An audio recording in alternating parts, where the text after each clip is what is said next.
video ini saya akan menjelaskan cara untuk membuat sebuah website.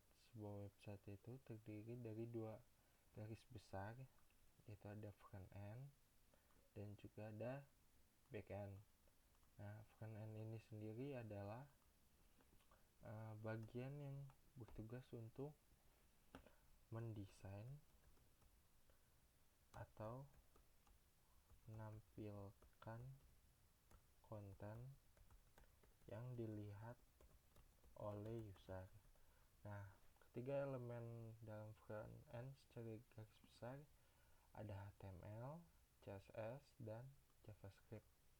Nah, HTML ini sendiri berfungsi sebagai kerangka atau pembuat konten dalam sebuah website. Nah, HTML ini bisa dikatakan adalah bagian dasar dari sebuah website. Misalnya jika kita ingin membuat sebuah input type, input text dari sebuah form, kita menggunakan si HTML ini. Nah, yang kedua adalah CSS.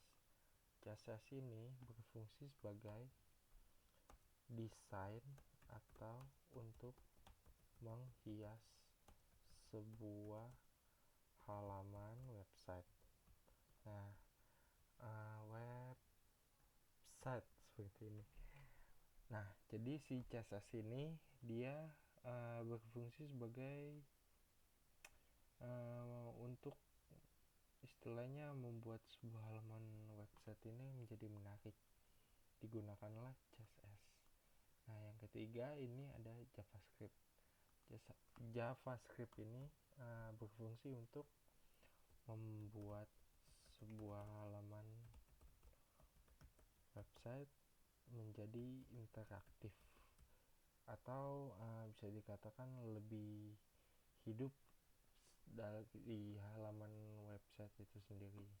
Nah, contoh di penggunaan JavaScript ini, misalkan kita membuka situs vmlabcom.gunadarma.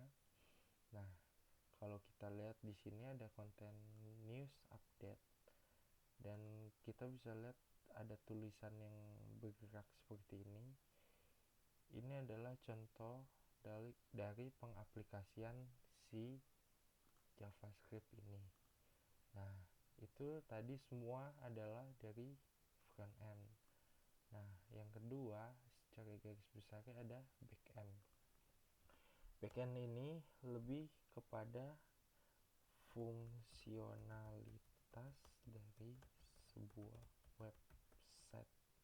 Artinya sebuah website dengan adanya bagian backend ini, sebuah website bisa menjalankan fungsinya seperti menginput data, menghapus, mengupdate, atau untuk menampilkan sebuah data dari database. Nah, di backend ini ada bahasa pemrograman yang namanya PHP.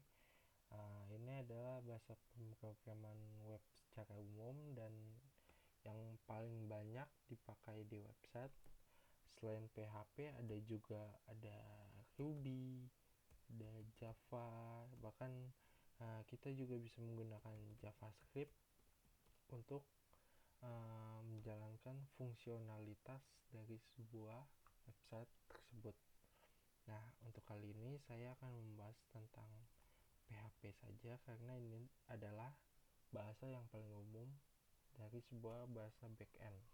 Nah, backend itu apa sih? Backend ini jadi berfungsi untuk membuat sebuah website itu secara dinamis.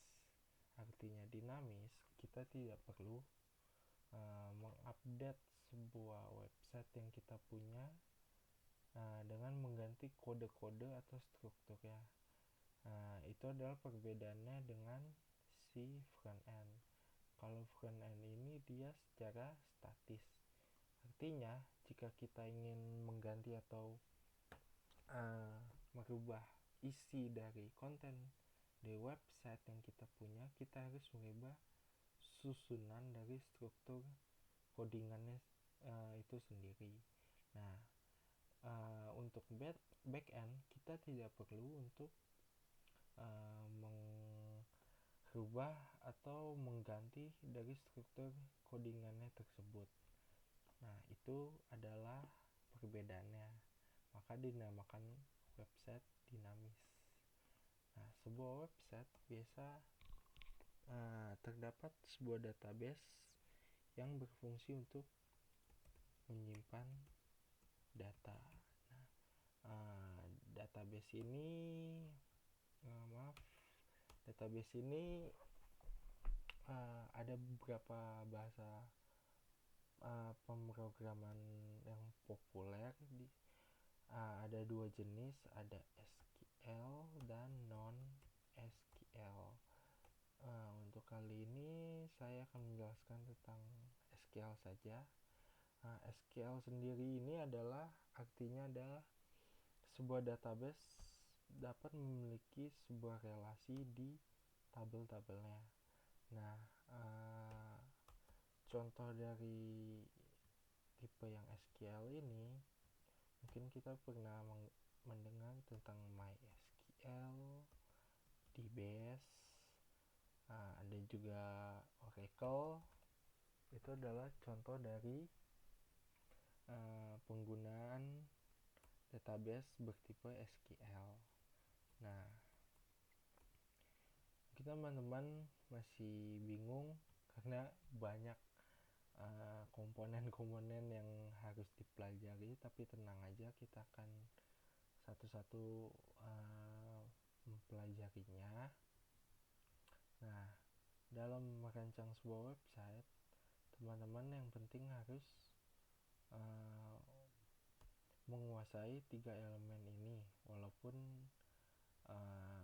ini juga tidak terlalu wajib. Artinya teman-teman bisa mungkin mengambil template dari website orang lain jika ingin langsung menjalankan fungsionalitasnya dari web yang teman-teman ingin buat.